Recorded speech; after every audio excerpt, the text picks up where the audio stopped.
Welcome to the Noface Show.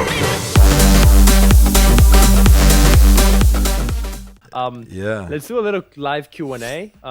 Let's just take all the questions for today's episode. We're obviously making the first one extra special, so let's go through the questions and then probably, wrap it up in the next 15 minutes or so. All right, let's do it.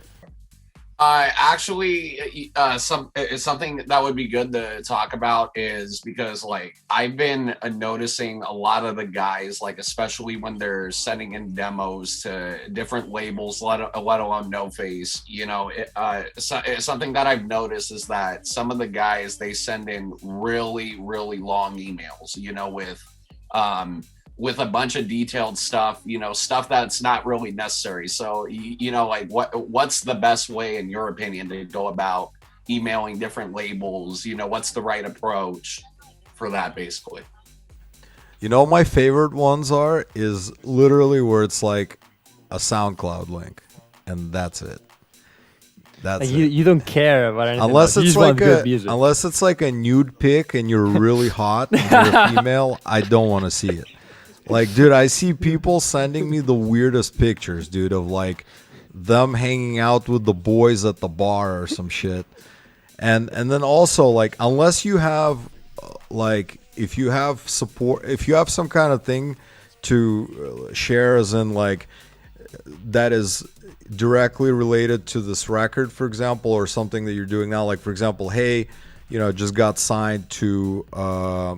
David, we're gonna unmute. Unmute you in a sec. We just got signed to Spinnin' Records, supported by Tiesto, Martin Garrix, blah blah, this and that, clickbait type of stuff. A&Rs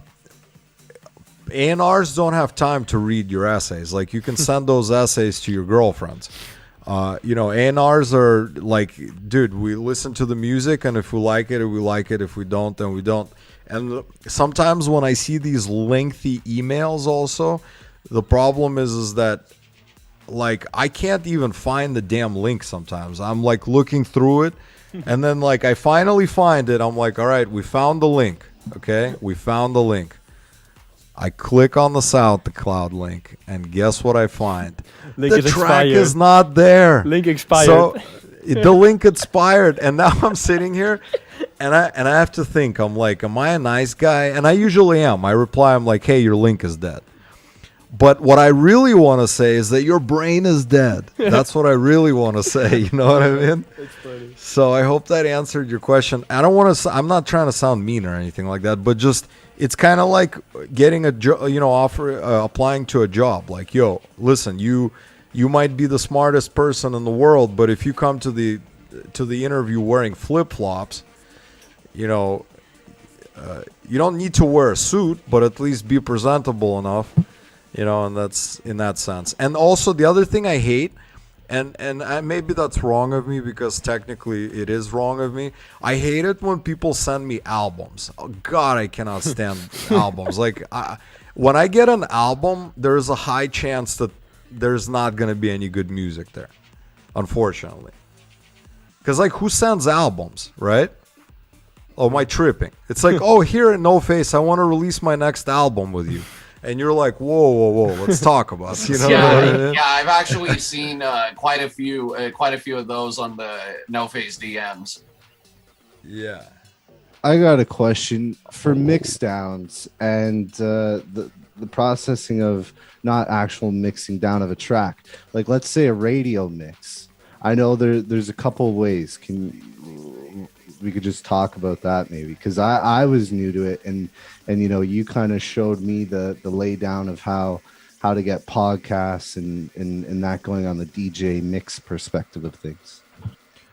Yeah, so if you want to get support by playlisters on all Spotify or any of those places, you have to make sure that you have a presentable radio edit, because when you send your tracks to DJs for their mix shows, it doesn't really matter that much. So that's why it's better to send an extended, because some DJs prefer to mix those in.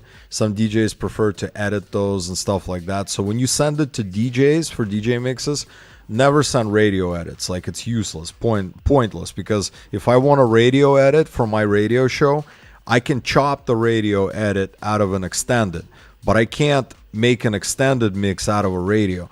But for Spotify, you can't, it's not like you're downloading and re-editing. So Spotify playlists, what they get is what they put in there. So if you give them like a ridiculously long extended mix to put into their playlist, they're just not going to do it.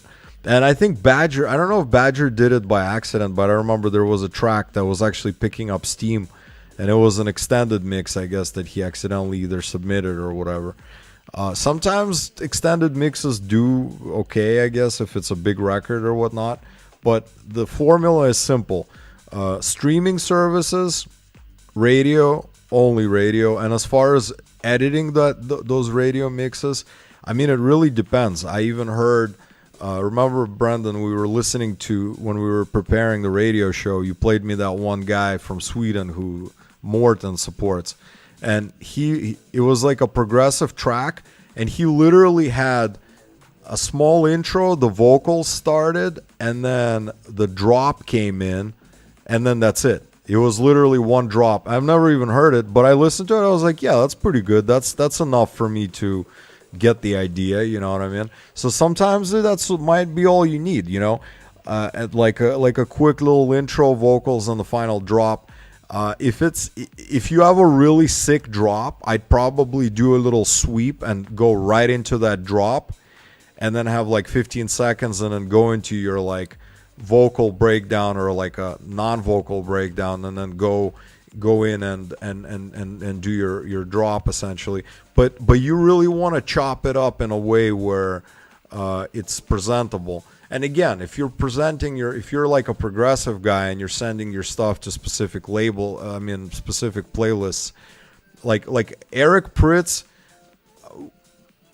also makes radio edits, but he doesn't like chop the shit out of them. He still makes sure that they're like euphoric and stuff. You don't want to like force a radio edit. Yeah, you don't want to force a radio edit. Yeah, don't force a radio edit. Make it sound exactly how it needs to be. So listen to a lot of radio edits and just kind of listen to how they are. Like, listen, for example, take a good example is I'm Losing It by Fisher. Listen to the difference between an extended and a radio on Spotify. Yeah, it is. Yeah. No, it's true. That is a good point. Like Steve, to different audience, like the processing for Spotify. I mean, that's a whole different other topic, but the processing for Spotify's sound output is different than per se, you know, what it would sound sonically over speakers, over a big monitor per se.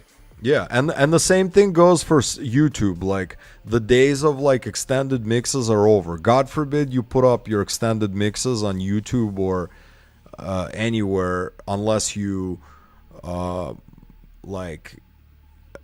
unless you're putting it in a mixed form. We still release the extended versions on Spotify because we're told that soon you're going to be able to like DJ off of Spotify, so it's important to have those extended mixes there.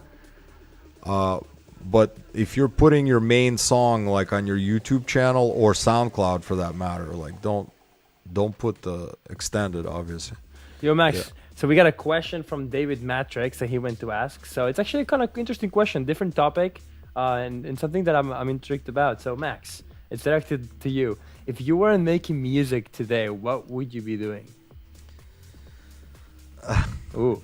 The better question is, what would I like to have been doing? That's a better question, because I don't even want to think about what I'd be doing. You know, it'd probably be some boring ass tech. I'd probably be, I'd be working at a tech company. Is what I mean. I live in the Silicon Valley. I'd be probably working for some tech company, making a lot more than we're making in the academy. I'll tell you that much. You know what I mean? But you wouldn't have this beautiful community, that's for sure. I had a couple of things that I wanted to do. I played hockey, so I always wanted to be a professional hockey player. That didn't happen because I went to college. But I know it sounds crazy, but I'd probably go into acting. Oh.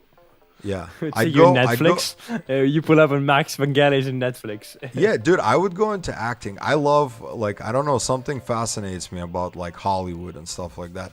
Not Didn't in you do some acting back in the day, Max? Oh, spill the beans. No, I'll be honest with you. The only acting that I do is when I'm DJing. That's it. That's my extended acting. It's like, make some noise, let's go. You know what I mean? But no, I never did. I always wanted to, but I never. Like, dude, sometimes it's crazy. Like you get so preoccupied with things, and sometimes we need to make space for. I want to take some like theater classes, for example. And it's always like, oh, you make excuses. You're always busy and stuff. And then the other problem is that, like, well, how does that apply to what I'm doing now? It doesn't need to apply to anything. Like if you want to like freaking go learn how to play the trumpet, you don't have to like always think, oh, am I gonna use the trumpet in my next single? It doesn't matter. You know what I mean? Yeah. So that's what I'd be doing. But yeah, I mean, there's always two ways to go about it. Chase the money or chase the passion. That's it. There's no other way. It's either chase the money or chase the passion. And if you can combine both, that's the dream. Dude, if you can combine both, you're a god. You know what I mean? And that's the way to do it. And it's doable. You just have to look at it from different perspective. Don't always look at music as like, if I'm not going to become Martin Garrix, I failed. There's a lot of people that didn't become Martin Garrixes and failed, but there's also a lot of successful musicians that were very close to becoming Martin Garrix that also failed. You know what I mean? Like, I could have, think about my career. Like, how many guys in my field drifted, like, that were, like, huge at the same time? I can name, I'm not going to drop names right now, obviously. I can name a ton of people that are, like, dude, they just couldn't figure it out. They were like still in the studio trying to be like, oh no, I got this, I'll figure out the next sound. I got so burnt out from touring that I was just like, I'm gonna build my own empire, okay? And people are like, well, what do you mean, dude? Come on, you need to focus on your next sound. I'm like, I don't need to focus on the next sound because I've done enough in my career to build a community that is going to literally carry me across the finish line. I don't even need to walk anymore.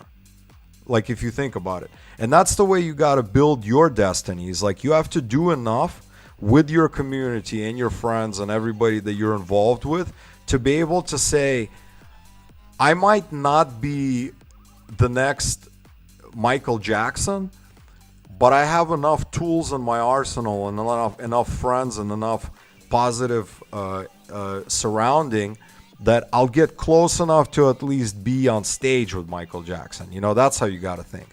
And because if you think otherwise, you're going to burn out every day. You wake up like, when we were talking with Bad Monkey also, and I know how he's feeling. It sucks. It's like, dude, you're getting older and you're like, shit.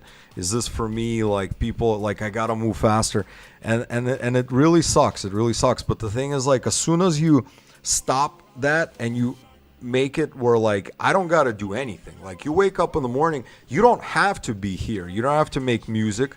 You don't have to do anything. You don't have to go to work. You don't have to go to work. Like, people don't realize, like, you don't have to even go to school technically. Yeah, your parents might slap you around a couple of times, but dude, these things are made for us to make these decisions and be like, I'm doing this because I love it.